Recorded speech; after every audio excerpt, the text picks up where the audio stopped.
ভাই, আজকে ঐতিহাসিক দিন আমি বলবো, কারণ ভারতীয় জনতা পার্টি আমার একটু আগে আমার পূর্ববক্তা বলে গেছেন পৃথিবীর সর্ববৃহৎ একটা পার্টি। এটা অবশ্যই আমাদের গর্বের বিষয়। আমরা আইপিএফটির হয়ে কাজ করতাম। আমরা আইপিএফ এবং বিজেপি দুইটা পার্টির যুদ্ধে ত্রিপুরা গভর্নমেন্ট চলছে, তখনও আমরা সেই একই রকম প্রশংসা করতাম। আজকে আইপিএফটি থেকে ডাইরেক্ট বিজেপিতে জয়েন করেছি। এটার মেইন কারণ হচ্ছে আমরা জানি এই ত্রিপুরাকে যদি সঠিকভাবে উন্নয়ন বিকাশ, মানে সবকা সাথ সবকা বিকাশ, মানুষের যত চাহিদা, এই চাহিদাকে পূরণ করে সুস্থ শান্তি বজায় রেখে এবং সমস্ত কিছু জনগণের সুখ দুঃখ এবং সমস্ত কিছু আমাদের পাওনা, এটাকে দেওয়ার জন্য একটাই পার্টি আছে, সেটা হচ্ছে বিজেপি পার্টি।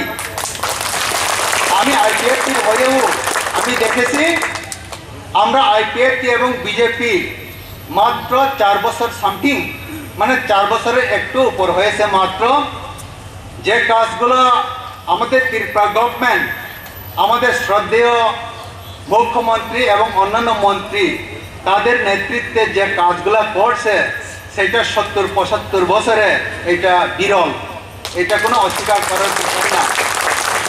তবে আমরা চাইব সমস্ত ত্রিপুরা জাতি, আমি যেহেতু ত্রিপুরা, সমস্ত ত্রিপুরা জাতি যারা এখনো আইপিএফটি করছেন, যারা এখনো ত্রিপুরা মাথায় আছেন, যারা এখনো গণমুক্তি পরিষদ অর্থাৎ সিপিএম পার্টি করছেন, তাদেরকে আমি রিকোয়েস্ট করব, আপনারাও যদি সুষ্ঠু বিকাশে, সুষ্ঠু শান্তিতে এই ত্রিপুরাতে আপনার আমার সবার মঙ্গল চান, আপনার আমার সবার মানে উন্নয়ন চান, তাহলে অবশ্যই আপনারাও আগামী দিনে বিজেপিতে, ভারতীয় জনতা পার্টিতে যোগদান দেওয়ার জন্য তৈরি থাকবেন।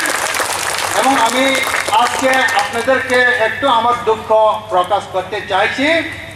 আমাদের সিমনা, এই সিমনা বিধানসভা কেন্দ্রে এখনো 8 থেকে 9 হাজার আইপিএফটি সাপোর্টার রয়েছে, যারা এখনো না ত্রিপুরা না সিপিএম না অন্যান্য পার্টিতে তারা আছে। কিন্তু তারপরেও আজকে প্রায় 2000, এত কম ভোটার কেন? এটার মেইন কারণ হচ্ছে সেই 2021-এ আমাদের যে এডিসি ইলেকশন, ওই ইলেকশনে ত্রিপুরা হয়ে সিপিএমের গুন্ডা বাহিনীরা যেভাবে আমাদেরকে টর্চারিং, মারধর, ঘর ভেঙে, মানে দোকানপাট বিভিন্ন রকম আমাদেরকে যেভাবে কনস্পিরেন্সির মাধ্যমে আমাদের ওপর আক্রমণ করছে, সেইটাকে বই পেয়ে তারা হয়তোবা আজকে বলেছে আমরা অবশ্যই বিজেপিতে জয়েন করব, যেহেতু আমাদের স্যার মঙ্গল বিজেপিতে আছেন, আমরা করব। কিন্তু আজকে আমরা যেতে পারছি না, আমরা জাস্ট নেক্সট অন্য আরেকটা জয়েনিং প্রোগ্রামে ওনারা জয়েন করবেন। এইভাবে অনেকজন। আর আরেকটা কথা, আমাদের বিগত যে এমএলএ বিশ্বকেতু দেববর্মা এবং সুনীল দেববর্মা ব্লক চেয়ারম্যান, আমাদের আইপিএফটিরই এমএলএ, আইপিএফটিরই ব্লক চেয়ারম্যান, ওনারা বিভিন্নভাবে কোনো জনকে পারলে হুমকি দিয়ে, কোনো জনকে পারলে টাকা দিয়ে, কোনো জনকে পারলে বিভিন্ন সুযোগ সুবিধা দেখিয়ে, যেমন ব্লকে আমরা অনেক স্কিম আমরা তৈরি করেছিলাম, এইটাকে পাইয়ে দেব এইরকম আশ্বাস দিয়ে কিছু আইপিএফটি আজকে যারা বিজেপিতে জয়েন করবে বলে মনস্থির করেছিল তাদেরকে আটকে রেখেছে। তার জন্যই আজকে আমরা সেই এটা সংখ্যক হয়েছে। তারপরেও ওনারা বলছে আমরা আগামী জয়েনিং প্রোগ্রামে অবশ্যই যাব এবং আরও ত্রিপুরা থেকে যারা ত্রিপুরা অলরেডি জয়েন হয়ে গেছে, এক সময় হয়তো ত্রিপুরা হয়ে কাজ করছে, তারাও আমাদের সাথে আগামী দিনে জয়েনিংয়ে আসবে, এরকম রিকোয়েস্ট করবো। আবার নতুন করে ওনারা অবশ্যই আজকের যে জয়েনিং প্রোগ্রাম দেখছেন ইউটিউবের মাধ্যমে, হোয়াটসঅ্যাপের মাধ্যমে বা সোশ্যাল মিডিয়ার মাধ্যমে, এই জয়েনিং প্রোগ্রাম দেখে আপনারাও চিন্তা করুন, যদি আমরা ত্রিপুরাতে সুষ্ঠুভাবে তীব্রতে উন্নয়নের সপক্ষে আমরা যদি নিজেকে পরিচালিত করতে চাই তাহলে একটি পার্টি আছে, সেটা হচ্ছে বিজেপি পার্টি। কাজে আজকের দিন আমাদের ঐতিহাসিক দিন।